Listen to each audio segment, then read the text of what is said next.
Hey, what's up, guys? Welcome to Talk Amongst Yourselves. My name is Tanaka Mundwa.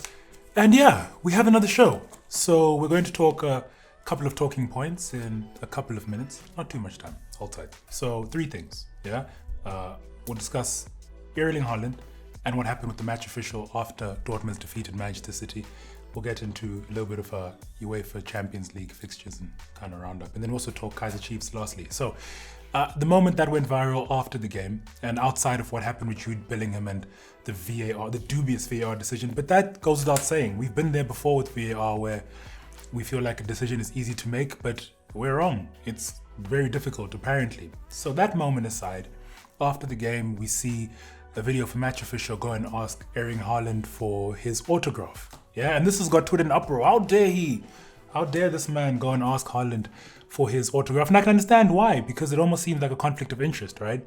You can't properly, or rather impartially, what's the word I'm looking for? Is it partial or impartial? You can't be impartial, that's it.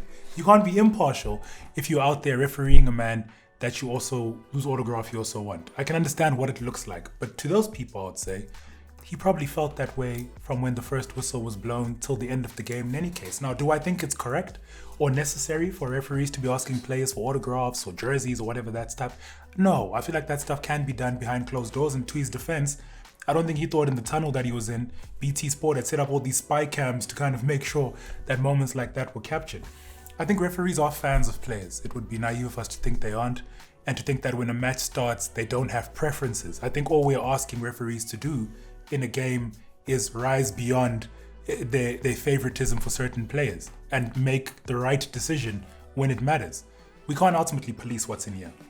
We can only police what we see. So should there be sanctions for that particular official? It's unfortunate, but I suppose we saw you. This is the age of screenshots and spy cams, and yeah, no place is safe anymore. It was easier a long time ago. So in keeping with that conversation about Haaland, Manchester City, they beat Dortmund 2-1. I genuinely still back Dortmund to go through. I think Dortmund will come good in aggregate because I think Manchester City just have this omen, this thing around the club at the moment. It's so hard to break things like that. It took Liverpool how long when that spirit started of not being able to get over the line in the Premier League? I just don't see it happening at this stage. I think, listen, even if they are to get through to the next round by beating Dortmund, which again, unlikely for me, they are tougher teams ahead, which have been there before, have the pedigree and have the mental fortitude, which I believe Manchester City lack. And it's ironic because they've been champions in other competitions already, but it happens every once in a while that in that particular competition, a team can't excel, try as they may. So here's where, Liverpool up against Real Madrid. That one is difficult to talk about for obvious reasons. I start work quite early in the morning. So it's disappointing to me when I start work that early in the morning and I've sacrificed 2 hours of sleep time to watch a team disappear for 45 minutes in the match, only to show up for 20 minutes and then ultimately call it a day again.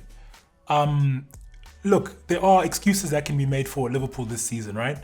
You could talk about Van Dijk being injured and the defensive crisis in which they've had and how many players they've had on the injured list and all that kind of jazz. All those songs I've sung on this show in Liverpool's defense. But what you can't excuse is 11 players disappearing for 45 minutes. 0 shots on target. 0 attempts. It was scandalous what was going on. I know people will look at Trent Arnold and say, he's the guy who messed the thing. No, I don't think you could put that performance on any one person, despite, his effort was probably, or his mistake was more glaring.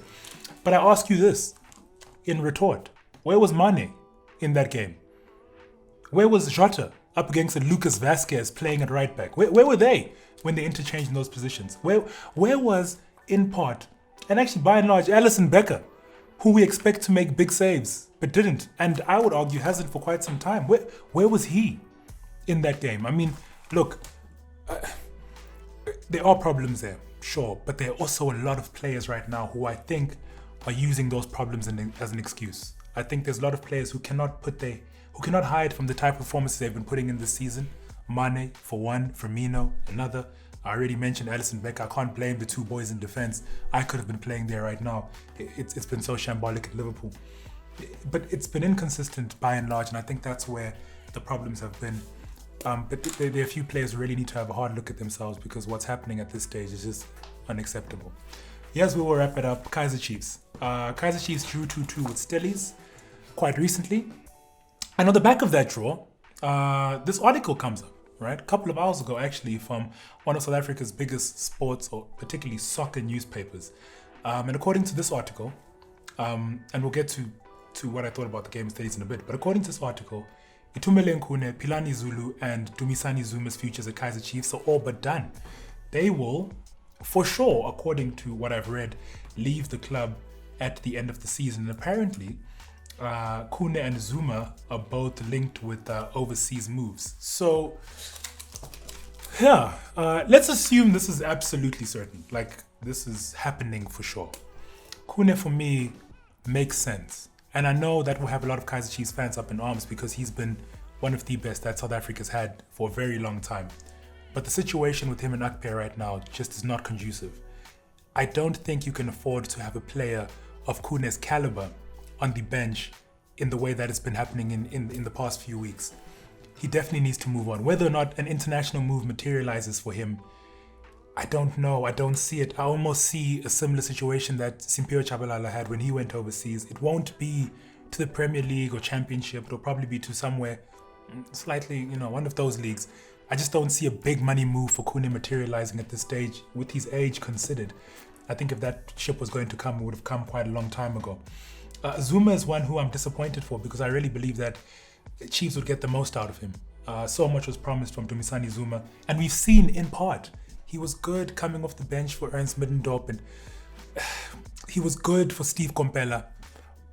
But it's disappointing really that his career hasn't kicked on. So as per the article, Bernard Parker and Lebogang Manyama are two other potential exits on the list. Their contracts come to an end at the end of the season. Manyama, again, and I think this is the case for so many of those Chiefs players. I sigh so often when I mention them because it's super inconsistent. You don't get one performance level throughout a season, right? You get good in part, and I think that's where the problem is.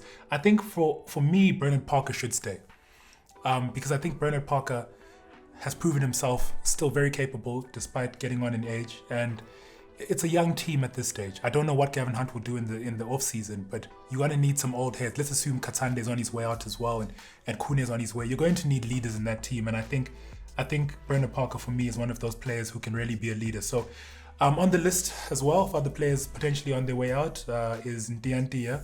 Yeah, sure. Katsande, who I mentioned. I love Katsande, but sometimes Father Time is undefeated. Moleko and Lazarus Kambola is on that list as well, who won't be missed, nor will Philani Zulu rather. He won't be missed either. And that's the problem with the Kaizer Chiefs team. So many of them won't be missed. But yeah, send me through your thoughts. That article is, just search suspicions about Kaizer Chiefs, and that article will pop up. So lastly, as we wrap it up, just for me, where Kaizer Chiefs needs to do their most business, and I know so much has been said about what Kaizer Chiefs needs to do in the off-season, I think it's in 3 positions and 2 more pressing. The centre-back positions need to be filled, and very quickly. Matoho and Cardoso just on it. I don't even know if I have to sit here and spend any minutes making my point. Matoho had his best seasons very long ago, and he's past it. He's way past it. And Cardoso is a mess, just a mess. Ngeza, not it either. So I definitely think in that position, they definitely need reinforcements, and in that central defensive midfield position as well. If Katsande is to leave, there are those who can deputize quite well, but are they trusted by Gavin Hunt? I'm not sure how much. And are they what's needed in such a pivotal position? I don't know. But alas, those are my thoughts on everything that's happening across football international and locally. As per usual on this show, you get in the comment sections and you let me know what your thoughts are. But for now, cheers. Au revoir. Goodbye.